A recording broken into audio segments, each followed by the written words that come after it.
Durante 3 años cuidé gratis a los hijos de mi cuñada porque ella decía que estaba en un mal momento, hasta que descubrí que se fue a vivir con su nuevo novio a la playa y me bloqueó de todo. Así que fui al juzgado y pedí la custodia completa sin avisarle. Para ponerles en contexto, llevo casada 11 años con mi pareja, llamémoslo S, por no andar tirando nombres, vivimos en las afueras de Filadelfia, en una casa decente, nada lujosa pero con su jardincito, 2 habitaciones y el sótano que arreglamos hace unos años para que funcione como oficina. Los dos trabajamos, no tenemos hijos, por decisión. Y eso último es clave, así que no lo olviden. Desde que empecé a salir con S, su hermana, mi ahora cuñada, me cayó mal. No por celos ni nada de eso, no era la típica rivalidad tonta. Era otra cosa. Una vibra.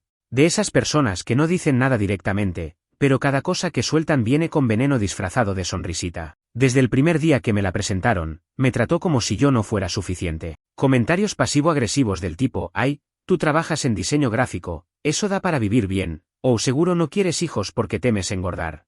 Y sí, yo soy una mujer de carácter fuerte. No ando llorando por los rincones, pero llega un punto donde te satura. Y lo de los hijos fue siempre el punto más repetido. En cada cumpleaños familiar, cada comida navideña, cada barbacoa, y para cuando los niños, ay, los 40 están más cerca que lejos, los hijos son el propósito de la vida, bla, bla, bla.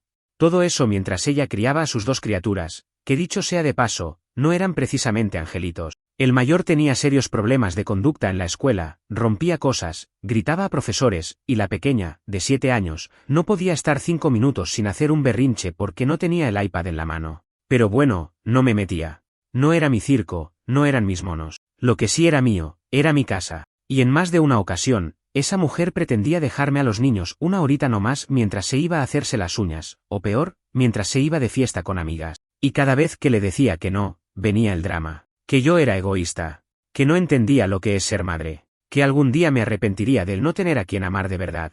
Lo gracioso es que mi esposo, aunque veía esas actitudes, siempre intentaba mantener la paz. Es mi hermana, tú sabes cómo es, mejor ignórala. Pero la cosa escaló cuando en una reunión familiar hizo un brindis, sí, un maldito brindis, diciendo algo tipo, gracias a todos los que sí formaron familia y saben lo que es sacrificarse por otro, no como otros por aquí. Y todos rieron, incluso los padres de ese. Yo me quedé helada. Y esa noche, cuando nos fuimos a casa, me encerré en el baño a llorar. Me sentí humillada de una forma que no puedo explicar. Ese me pidió disculpas 1000 veces, dijo que hablaría con ella, que no tenía excusa lo que hizo, que me apoyaba en todo. Pero yo ya había anotado ese momento en mi lista mental de no perdonarás. Pasa el tiempo, un par de años, nosotros tranquilos, trabajando, viajando cuando podíamos, ahorrando. Y ella, bueno, su vida empezó a desmoronarse lentamente. Su marido, un tipo al que nunca le vi mucho amor por su familia, la dejó por otra. Literal. Se fue de la casa una mañana y nunca más volvió. Dejó una nota tipo, no puedo más y desapareció. Y ahí empezó la pesadilla para ella. Primero, perdió parte de su trabajo por no cumplir horarios, porque ahora estaba sola con los niños. Después, la escuela empezó a reportarla por ausencias de los chicos y por problemas serios de conducta. Pero lo que realmente lo cambió todo fue lo que ocurrió hace 8 meses. Los servicios sociales se presentaron en su casa. Un vecino denunció que los niños se quedaban solos por la noche. ¿La razón? Ella trabajaba en un restaurante en turno nocturno y prefería dejarlos durmiendo que pagarle a alguien. Cuando fueron a verificar, encontraron la casa hecha un desastre. Comida podrida, juguetes rotos por todas partes, una botella de vino en la mesa del comedor, y los 2 niños dormidos en el sofá sin cenar. Eso fue suficiente para que le quitaran la custodia. Y adivinen a quién fue a buscar llorando, rogando, diciendo que no tiene a nadie más. Sí, a mí. La llamada llegó un martes por la tarde. Estaba terminando unos ajustes para un cliente en Londres cuando sonó mi celular. No reconocí el número, pero contesté porque algo me dijo que era importante. Era ella. No me saludó con esa voz condescendiente que usaba siempre. Esta vez era quebrada, desesperada. Ni siquiera pidió permiso para hablar. Apenas dije hola, soltó todo como si estuviera conteniéndolo desde hacía siglos. Me quitaron a los niños, dijo. Y luego el llanto. Silencio de mi parte. No porque no me importara, sino porque tenía que controlar mis impulsos. La primera cosa que sentí fue enojo. Porque claro, yo sabía que eso iba a pasar. No exactamente así, pero algo en mí siempre supo que no estaba preparada, ni emocional ni mentalmente, para ser madre de nadie. Mucho menos de 2 niños con tanta energía y cero estructura. Lo segundo que sentí fue miedo, porque en cuanto me dijo eso, supe lo que venía. Ella lloró. Dijo que todo era injusto. que era una buena madre pero que la vida la había maltratado, que su ex la había dejado en la ruina, que el sistema estaba en su contra, que necesitaba a alguien que le hiciera el favor de cuidar a los niños temporalmente, que mientras conseguía un segundo trabajo y probaba que podía ofrecerles un hogar mínimamente estable, lo único que necesitaba era alguien que firmara como tutor provisional. Alguien de confianza. Alguien que la familia y los trabajadores sociales vieran con buenos ojos. Y claro, ¿quién mejor que su hermanita del alma? No su madre, que ya tenía más de 70 años y problemas de movilidad. No su tía que vivía en Ohio y apenas podía con sus propios nietos. No su mejor amiga, que misteriosamente desapareció desde que se enteró de lo que pasaba. No, tenía que ser yo. Le dije que lo hablaría con ese. Y colgué. Me quedé sentada en silencio por largo rato. Cerré la laptop. Ni siquiera fui capaz de contarle a ese de inmediato. Me levanté, caminé al patio, y me senté en las escaleras de madera que dan al jardín. Respiré hondo. Quería encontrar algún pedazo de empatía en mí, alguna parte que dijera ayúdala, pobre mujer. Pero todo lo que encontraba era una lista mental de cada momento en que me hizo sentir menos. Cada burla, cada mirada, cada frase dicha como al pasar pero con filo. ¿Ahora quiere mi ayuda? Después de años tratándome como basura por no querer ser madre. Cuando por fin le conté a ese esa noche, su reacción fue un suspiro tan profundo que pareció que se le escapaba el alma. Me miró como si le hubieran tirado una bomba en el pecho. Y no supo qué decir. Me abrazó. Y eso fue todo. Tardamos días en hablarlo. Y cuando lo hicimos, fue una conversación larga, cansada, llena de pausas incómodas. Porque aunque él también estaba molesto con su hermana, aunque sabía que había sido cruel conmigo durante años, también era su sangre, sus sobrinos. Y por más que uno diga la familia no siempre lo es todo, en el fondo, algo te jala. Y en ese tira y afloja fue que todo se empezó a enredar. Porque no era solo cuestión de querer o no querer. Era que había una audiencia en el juzgado en menos de una semana. Y Servicios Sociales ya había entrevistado a varios familiares. Yo aún no figuraba, pero si aceptaba, sería una opción inmediata. Y ahí es cuando lo peor sale a flote, la presión. Primero, la madre de ese. Me llamó. No para preguntarme cómo estaba, no para disculparse por todo lo que había pasado antes, no para reconocer nada. Me llamó para decirme, sin rodeos, tú eres la única opción razonable. Es solo por un tiempo. No puedes darle la espalda a unos niños. Y lo dijo con un tono que me revolvió el estómago. Como si fuera una obligación moral. Como si, por ser mujer, se asumiera que yo tenía el instinto automático de querer cuidar hijos ajenos como si fueran míos. Después vinieron los mensajes de otros familiares. Y tú que no tienes hijos, no podrías hacer un esfuerzo, no seas tan dura, todos cometemos errores, hazlo por los niños, no por ella. Y en el fondo de todo eso, la peor parte, empecé a sentir culpa. ¿Y si esos niños terminaban en un hogar de acogida horrible? ¿Y si separaban a los hermanos? ¿Y si sufrían más de lo que ya estaban sufriendo? Ellos no tenían la culpa de que su madre fuera un desastre. Así que acepté hablar con la trabajadora social. Fue una reunión por videollamada. La señora era amable, seria, pero con una mirada de esas que leen más allá de lo que uno dice. Le conté mi situación. Que teníamos espacio, pero no habíamos planeado tener niños jamás. Que trabajábamos desde casa los dos, pero con horarios exigentes. Que los niños no tenían ningún tipo de vínculo afectivo conmigo. Que, para ser honesta, me preocupaba cómo podrían afectar mi rutina, mi relación, mi salud mental. Ella escuchó todo sin interrumpir. Y cuando terminé, me dijo algo que no esperaba. Agradezco tu sinceridad. Muy pocas personas son tan claras. La mayoría dice que sí por culpa. Pero la culpa no es un buen motivo para cuidar niños. Eso me dejó helada. Porque me estaba viendo a mí. Me estaba diciendo, sin decirlo, que podía decir no. Que estaba bien decir no. Pasaron 2 días sin que nadie más me llamara. Ni la trabajadora social, ni la madre de ese, ni siquiera él. Solo silencio. Como si todos hubieran contenido el aliento, esperando que yo diera una señal. Pero claro, la que sí apareció fue ella. Mi cuñada. Me mandó un mensaje por WhatsApp, sin ningún tipo de saludo, solo un largo párrafo, más una orden disfrazada de súplica, donde básicamente decía que ya había hablado con su abogado, que si yo aceptaba ser tutora provisional, todo se resolvería más rápido, que con eso podía pelear por recuperar la custodia, que los niños ya me conocían, que conmigo estarían más seguros que con extraños. Y luego la frase que me reventó, solo por unos meses, te lo juro. No respondí. Cerré el teléfono y me fui a dar una caminata. Me había acostumbrado a dar vueltas por el vecindario cuando me saturaba. Nuestro barrio tiene esas calles tranquilas con árboles en las aceras, bicicletas tiradas en los jardines y buzones oxidados. Nada fuera de lo común. Pero ese día, mientras caminaba, todo me pareció extraño. Como si mi casa estuviera a punto de dejar de ser mi casa. Me pregunté si podía soportar eso, si estaba dispuesta a llenar mi sala de mochilas escolares, gritos a las 7 de la mañana, dibujos animados a todo volumen, y un refrigerador vacío en cuestión de días. Me imaginé sentada en mi escritorio, tratando de concentrarme en una entrega, mientras uno de los niños llora porque no encuentra su calcetín favorito. Me vi peleando con ese por quien los lleva a la escuela, quien cocina, quien compra más cereal. No me gustó lo que vi. Pero entonces vino la culpa. Otra vez. Me vi a mí misma evitando su mirada. Me imaginé a esos dos niños en una casa fría, con desconocidos que no se saben sus nombres, que no entienden sus rutinas, que no los abrazan cuando tienen miedo en la noche. Me odié un poco. Esa noche, mientras cenábamos en silencio, le dije a ese, voy a hablar con ellos. No prometo nada, pero quiero ver a los niños, hablar con ellos, saber qué saben de todo esto. Él no dijo mucho, solo asintió. Y por dentro supe que él también estaba atrapado entre lo que quería y lo que sentía que debía hacer. La trabajadora social estuvo de acuerdo con la visita. Era supervisada, claro.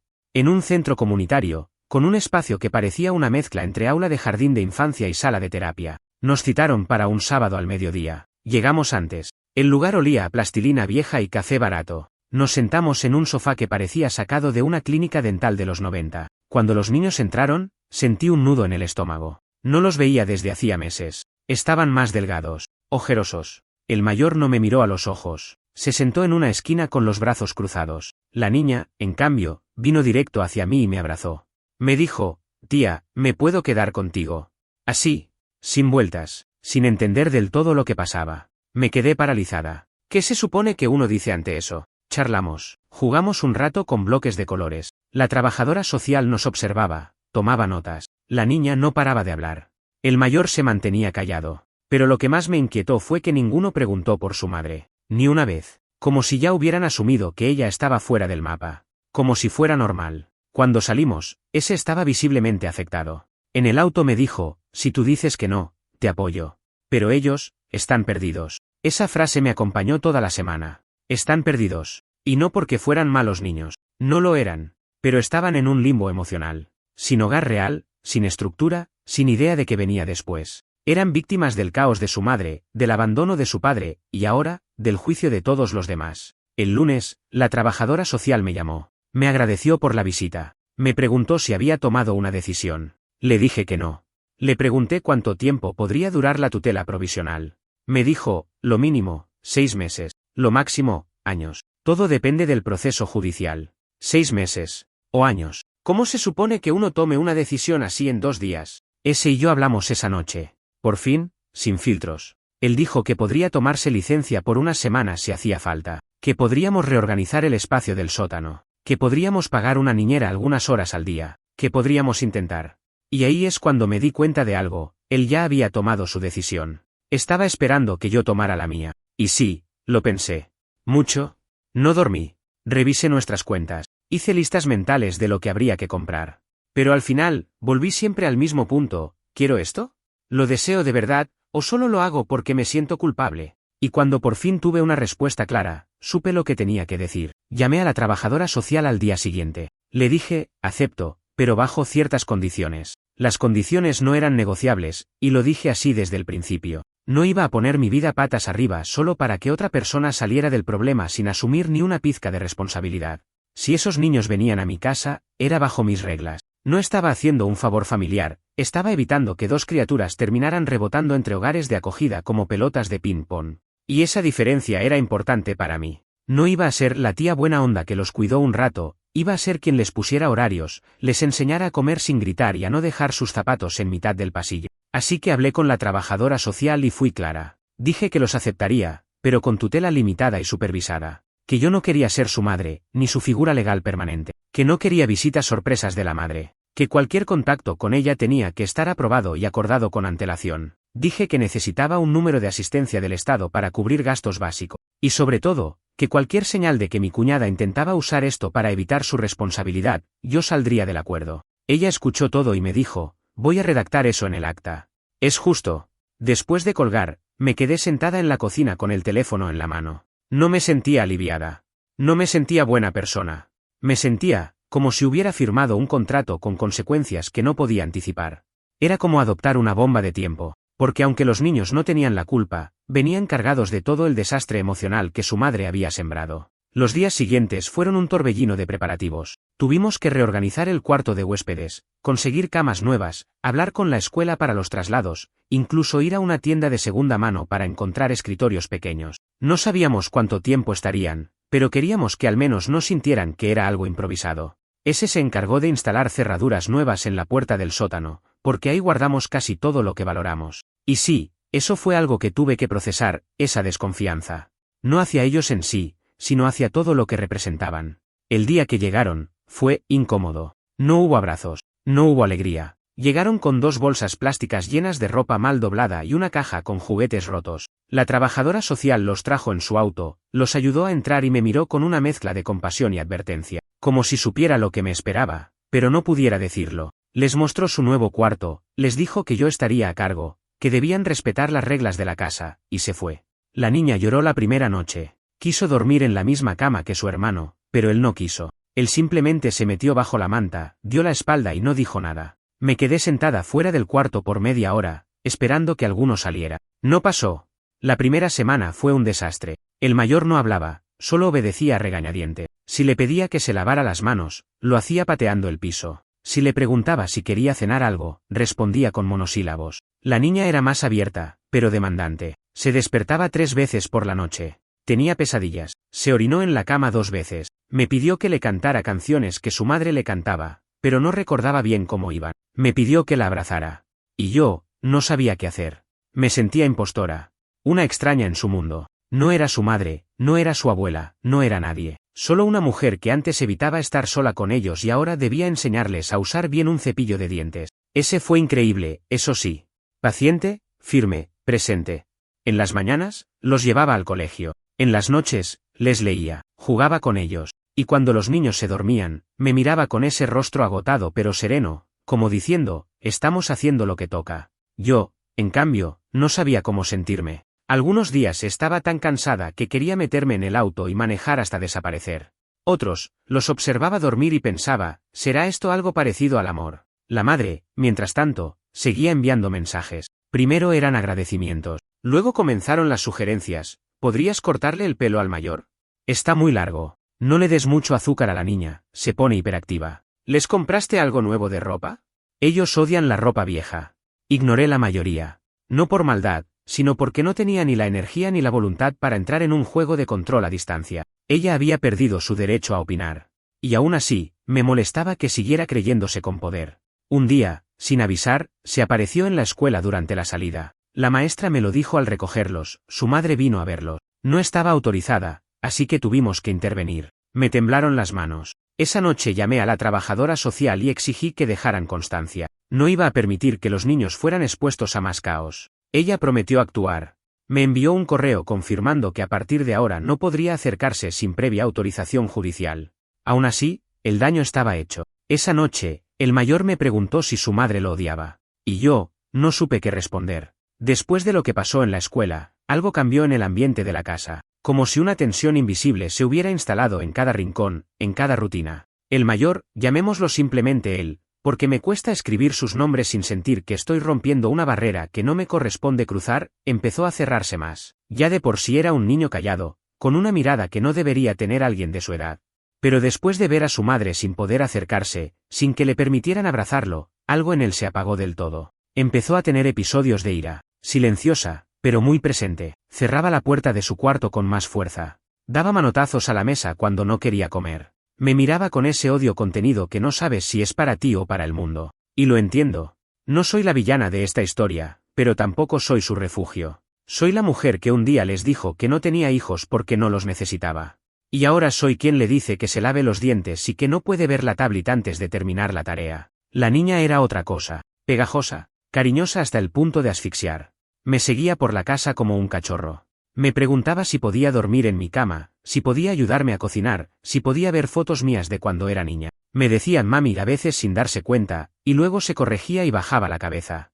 Me partía el alma, pero también me asustaba, porque sabía que nada de eso era real. Era necesidad. Era trauma convertido en apego. Ese y yo empezamos a discutir. No por cosas grandes, pero sí por acumulación. El cansancio. La falta de espacio. Las decisiones sobre cosas pequeñas que de repente se volvieron enormes. Si debíamos llevarlos a terapia, si podíamos permitir una visita controlada con su madre, si debíamos decirles la verdad sobre su situación legal. Todo eran decisiones que nadie te enseña a tomar, y menos cuando no firmaste por esta vida. Y lo peor no era eso. Lo peor era ver cómo nuestra rutina, la vida que habíamos construido, empezaba a resquebrajarse. Ya no teníamos cenas tranquilos viendo series, ya no había mañanas lentas de domingo con café en la cama. Cada segundo era planificación, ruido, corrección, organización. No lo digo con desprecio. Lo digo con dolor. Porque me estaba convirtiendo en alguien que no reconocía, una mujer que se levantaba en modo automático, que vivía pendiente de dos seres humanos que no pidió, que apenas podía recordar la última vez que pensó en sí misma. Y mientras todo eso pasaba, la madre de los niños, mi cuñada, la arquitecta de este desastre, seguía apareciendo con sus mensajes pasivo-agresivos. ¿Los niños parecen más limpios últimamente? Gracias. ¿Les estás dando leche entera? La niña es intolerante. Por cierto, el niño tiene una cita con el dentista que no puedes perder, ya lo había programado yo hace meses. Como si todo esto fuera un favor entre amigas. Como si nunca me hubiera humillado en la cena de Navidad. Como si nunca me hubiera dicho que yo no sabía lo que era el amor de verdad. Un día, ese llegó con una carta. Era una notificación de su abogado. Mi cuñada había solicitado modificar la tutela para recuperar visitas semanales con supervisión mínima. Es decir, no solo no estaba agradecida, quería recuperar el control. Como si el simple hecho de que estuviéramos sacando adelante a sus hijos por unas semanas le diera derecho a dictarnos condiciones. Me encerré en el baño con la carta. Me senté en la tapa del inodoro. Y lloré. Porque sí. Por más dura que intento parecer, por más que mantenga la compostura, ese día no pude más. Lloré como no lo hacía desde que era adolescente. De rabia, de agotamiento, de impotencia, de sentir que todo lo que estaba haciendo, todo el esfuerzo, la energía, el amor a medias que me estaba obligando a dar, no servía de nada. Cuando salí, ese me estaba esperando en la puerta. Me abrazó sin decir nada. Y ahí le solté todo. Le dije que no podía seguir así. Que me estaba desgastando. Que no había firmado para ser madre, ni tía de tiempo completo, ni figura de contención emocional para dos niños dañados. Que no podía soportar que encima la bruja de su hermana quisiera tener poder sobre mí. Él me escuchó en silencio. Luego me dijo, ¿qué quieres hacer? No supe qué responder. No porque no tuviera una idea, sino porque la única respuesta honesta era no sé. Parte de mí quería salir corriendo, otra parte quería protegerlos, y otra quería volver atrás, al día en que respondí aquella llamada y simplemente decir, lo siento, no puedo ayudarte, pero ya estábamos adentro, y no hay botón de salir cuando te comprometes emocionalmente, porque los niños no son una caja que devuelves, son una herida abierta que empieza a cerrarse cuando menos te das cuenta, y eso fue lo que me hizo tomar la decisión. No iba a ceder. No iba a permitir que su madre usara esto como un juego de poder. No iba a permitir que nos hiciera responsables de arreglar lo que ella rompió. Así que contratamos a nuestro propio abogado. Y esa fue la primera señal de que todo esto iba a escalar mucho más de lo que creímos al principio. No sabíamos qué esperar al contratar al abogado. No éramos expertos en derecho familiar, no teníamos ningún plan maestro. Solo sabíamos que necesitábamos a alguien de nuestro lado. Alguien que pudiera traducir todo este caos en términos legales, en pasos concretos, porque ya no era una situación temporal. Ya no era mientras tanto. Era una batalla por el control, disfrazada de custodia, tejida con manipulación emocional y amenazas veladas. Y lo peor, ya no era solo ella. Ahora también estaban involucrados sus padres. Fue cuestión de días. Después de que nuestra abogada envió la notificación formal de oposición a las visitas no supervisadas, comenzaron las llamadas. Primero de la madre de ese. Luego del padre. Mensajes de voz, correos, incluso cartas escritas a mano. No se están comportando como familia. No se olviden que esos niños tienen abuelos. Están dejando a su hermana sola en su peor momento. Todo eso mientras nosotros seguíamos pagándolo todo, la comida, los uniformes, el transporte, las citas médicas. Y encima debíamos justificar cada decisión que tomábamos, como si fuéramos empleados de una empresa familiar donde nadie pidió trabajar. La abogada fue clara con nosotros, si queríamos mantener el control de la situación, debíamos fijar límites sólidos. Lo primero, bloquear a la madre de los niños de cualquier comunicación directa. Todo debía pasar por los abogados o el sistema judicial. Lo segundo, documentar absolutamente todo, comportamiento de los niños, visitas médicas, incidentes escolares, cualquier cosa que pudiera mostrar que su bienestar estaba siendo protegido. Y lo tercero, y esto fue lo más duro de oír, considerar que este proceso podría alargarse años. Cuando ese escuchó eso, vi algo romperse en él. No de forma dramática. Fue algo sutil, como una grieta silenciosa. Hasta entonces, había sido fuerte. Había cargado con mucho. Pero esa frase lo golpeó de lleno. Años. No meses, no semanas, años. Esa noche, cuando acostamos a los niños, él se quedó sentado en el borde de nuestra cama, mirando al vacío. Le pregunté en voz baja si estaba bien. No me respondió. Solo dijo, ¿y si esto es para siempre? No supe qué decir. Porque esa idea también me perseguía. Al principio, decíamos es temporal. Después fue por unos meses. Luego, hasta que ella recupere la estabilidad. Pero ella no estaba haciendo nada real por cambiar. Seguía buscando atajos, excusas, aliados emocionales. Ni siquiera había conseguido trabajo estable. Ni siquiera estaba yendo a terapia. Y mientras tanto, nosotros éramos los únicos sosteniendo todo. Y los niños, bueno, ahí estaba el otro problema. Se estaban acostumbrando. Ya no preguntaban por su madre. Ya no lloraban por las noches. El mayor comenzó a hacer sus tareas solo. Se levantaba con el despertador. Nos pedía permiso para usar la tablet. Empezó a reír. Poco, pero lo hacía. La niña decoró su cama con dibujos que hizo ella misma. Leía cuentos en voz alta y quería ayudarme a doblar la ropa. Era como ver un jardín creciendo en medio de una zona de guerra. Y ese crecimiento, me aterraba. Porque significaba que estaban echando raíces. En una casa que no era suya. Con personas que no estaban preparadas para ser padres. Y sin ninguna garantía de que el día de mañana, un juez dijera, devuélvanlos. Y ahí fue cuando empecé a notar algo aún más oscuro. Mi cuñada no quería a los niños de vuelta. No de verdad.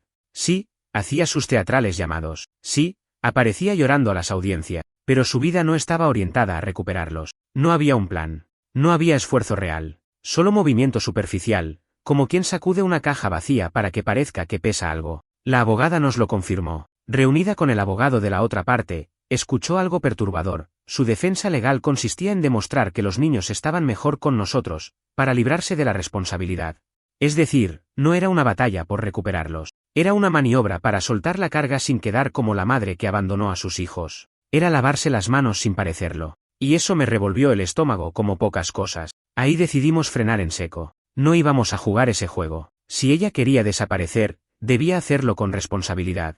No íbamos a quedarnos atrapados en un limbo legal, cuidando niños sin derechos ni apoyo oficial. Así que comenzamos a preparar una solicitud formal de adopción parcial o guarda permanente con derechos legales, lo que significara estabilidad para los niños. No por nosotros, por ellos. Lo hablamos con ambos. Les dijimos que estábamos considerando que vivieran con nosotros de forma estable, que queríamos asegurarnos de que estuvieran bien. El mayor bajó la mirada. La niña sonrió, pero preguntó si eso significaba que ya no verían a su mamá. No supe qué responder. Le dije la verdad, eso dependerá de cómo se comporte ella. Y no sé si fue cruel o justo. Pero fue sincero. Una semana después, recibimos la respuesta que lo cambiaría todo. La madre de los niños firmó una declaración formal donde renunciaba a sus derechos de custodia. Lo hizo con una excusa barata, que estaba en una crisis económica, que no tenía medios para mantenerlos, que confiaba en nosotros. Pero todos sabíamos la verdad.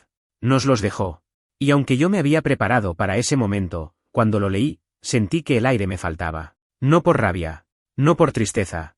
Por todo lo que venía después. Hay algo que nadie te dice cuando te conviertes en la figura principal en la vida de un niño, que no basta con darles techo, comida y rutina. No se trata de llenar el refrigerador ni de llevarlos puntuales a la escuela. Se trata de estar disponible emocionalmente para dos seres humanos que no pidieron estar contigo, que no entienden del todo por qué su mundo cambió, y que no van a preguntarte directamente si estás dispuesto a amar lo que dejaron otros a medio construir. Después de que mi cuñada firmó la renuncia legal de custodia, hubo una extraña calma. Ni felicitaciones, ni escándalos. Nadie apareció con tortas ni con mensajes de aliento. Solo silencio. Lo más parecido a una reacción fue un mensaje pasivo-agresivo de su madre a ese que decía, espero que esto no los haga sentir superiores. Todos pasamos por cosas. No respondimos. ¿Para qué?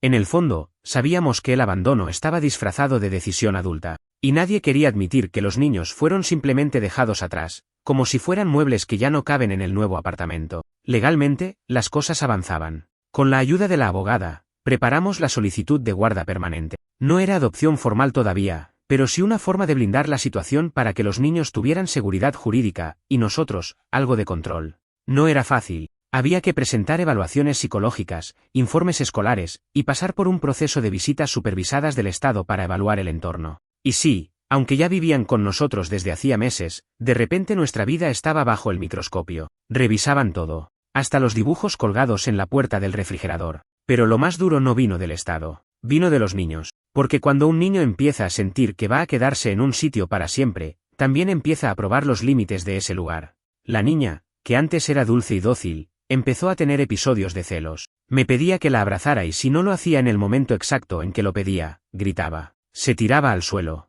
Me decía que no la quería, que su mamá sí la quería, pero que yo no, que solo la cuidaba porque nadie más quiso. El mayor, por su parte, entró en una etapa de aislamiento. No era rabia como antes, era desconexión. Ya no respondía cuando lo llamábamos para cenar. Se quedaba encerrado en su cuarto. Empezó a tener pesadillas otra vez. Me di cuenta cuando encontré su pijama mojada en el cesto de ropa sucia 3 días seguidos. No lo decía. No pedía ayuda. Solo lo ocultaba. Como si temiera que mostrar debilidad hiciera que lo echáramos. Y ahí fue cuando me quebré. Porque te pueden preparar para las visitas del Estado, para firmar papeles, para enfrentar a la familia hipócrita, pero no te preparan para cuando una niña de 6 años te grita que ojalá no hubieras nacido. O para cuando un niño de 9 duerme con la luz encendida y el puño cerrado como si tuviera miedo de que lo saquen otra vez. No podía más. Me encerré en el coche una tarde después de dejarlos en la escuela y lloré hasta que me dolió la cabeza. No le dije nada a ese, solo manejé sin rumbo. Terminé en un estacionamiento de un Target, viendo a la gente entrar y salir como si el mundo siguiera girando igual. Comprando sábanas, pañales, cajas de cereales, todos con sus mochilas emocionales invisibles. Cuando volví, ese lo notó. Me preguntó si estaba bien. Le dije la verdad. Que no lo estaba. Que me sentía sola, vacía, confundida. Que no sabía si podía con esto. Y él, por primera vez en meses, admitió que él tampoco. Me abrazó y dijo, no necesitamos ser perfectos, solo tenemos que estar. Y eso cambió algo en mí, porque dejé de intentar ser madre. Dejé de pensar en moldes, roles, expectativas. Y empecé a ser simplemente, presencia, escucha, refugio.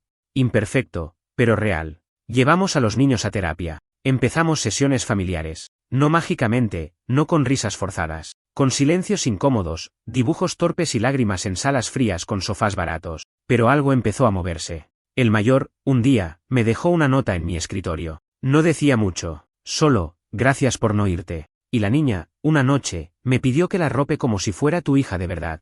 No supe qué contestar. Solo lo hice. Le arropé el cuerpo entero y le acaricié la frente hasta que se durmió. En medio de todo eso, mi cuñada volvió a escribir. Sí. Después de meses en silencio. Después de ceder legalmente a sus propios hijos. Me mandó un mensaje diciendo que estaba reconsiderando todo. Que ahora que tenía más estabilidad emocional, pensaba en recuperar su rol. Que extrañaba a los niños. Que quería verlos. Que tal vez podríamos negociar algo. Como si fueran objetos en subasta. Como si todo lo que había pasado fuera solo una pausa temporal. No respondí. Porque ya no hay nada que decir. Los niños no son piezas del ajedrez emocional de nadie. Y si ella todavía no entiende eso, nunca los mereció. No respondí al mensaje de mi cuñada porque ya no había espacio para respuestas. Lo dejé ahí, flotando en mi bandeja de entrada como un fósil emocional, un recuerdo de lo que fue y de lo que no volverá a ser. Ese me preguntó si quería que lo leyera. Le dije que no. No porque ocultara algo, sino porque ya no valía la pena darle espacio en nuestra mente. Y mucho menos en nuestra vida. Después de eso, pasaron semanas de calma tensa. La trabajadora social nos confirmó que, a pesar de haber firmado la renuncia, ella podía presentar una apelación para recuperar la custodia si mostraba cambios sustanciales. Pero también dejó claro que el historial jugaba en nuestra contra. Y no en el sentido negativo, jugaba en su contra. Su inestabilidad, sus ausencias, sus intentos de manipulación, todo estaba documentado. Aún así, nada en este proceso era garantía. En derecho familiar, la palabra final no existe. Y esa incertidumbre era el último hilo del que pendía nuestra paz. Una noche, ese y yo salimos al jardín después de acostar a los niños. No era nada planeado, solo necesitábamos aire. Nos sentamos en las sillas viejas de madera que habíamos dejado medio olvidadas desde el verano. La niña había dejado una linterna tirada en el césped, y en vez de apagarla, la levanté y la dejé encendida entre nosotros. Esa luz tenue nos acompañó mientras hablábamos. ¿Te imaginabas esto hace un año?, me preguntó. Negué con la cabeza. No porque la pregunta fuera retórica, sino porque no había manera de imaginar esto, ni en mis peores proyecciones, ni en mis escenarios más absurdos. Nunca me vi cuidando niños que no eran míos. Nunca me vi escribiendo nombres en loncheras ni firmando autorizaciones escolares. Nunca me vi llorando frente a una terapeuta mientras una niña dibuja una familia en la que yo aparezco con un corazón al lado. Pero aquí estaba. Y lo más raro es que ya no me sentía como una impostora. No completamente. Seguía aprendiendo, cometiendo errores, diciendo cosas que luego tenía que corregir. Pero ya no estaba actuando. Ya no era una mujer prestada en una vida ajena. Era algo nuevo. Algo mío. No madre. No tía. No reemplazo. Solo alguien que eligió quedarse cuando todo el mundo se fue. Unos días después, llegó la resolución legal que oficializaba la guarda permanente. Fue una especie de limbo administrativo, no éramos los padres legales, pero sí los responsables totales. Podíamos tomar decisiones escolares, médicas, emocionales. Podíamos protegerlos, guiarlos, darles una vida con estructura. Y lo más importante, no podían ser retirados de nuestro hogar sin un proceso formal. Ya no podían ser reclamados como si fueran objetos olvidados, y en cuanto tuvimos ese documento, respiramos por primera vez en meses. ¿Significaba eso que todo era perfecto? No, en absoluto. El mayor todavía tiene episodios de aislamiento, sigue sin hablar mucho, aunque ahora al menos se comunica por notas o dibujos. Está yendo a terapia. La terapeuta dice que no necesita normalidad, sino constancia, y eso sí podemos dárselo. Constancia.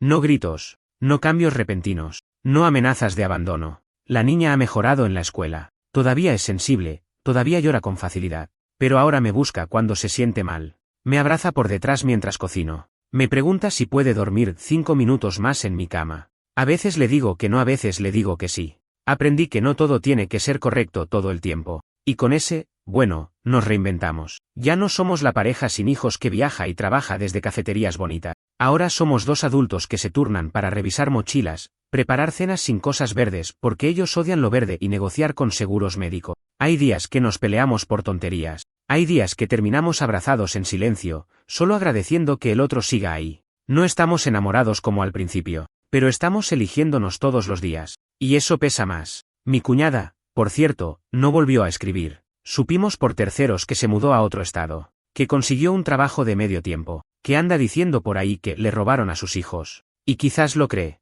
Quizás necesita esa narrativa para poder dormir. Yo ya no lucho contra eso. Si necesita verse como víctima para seguir respirando, que lo haga.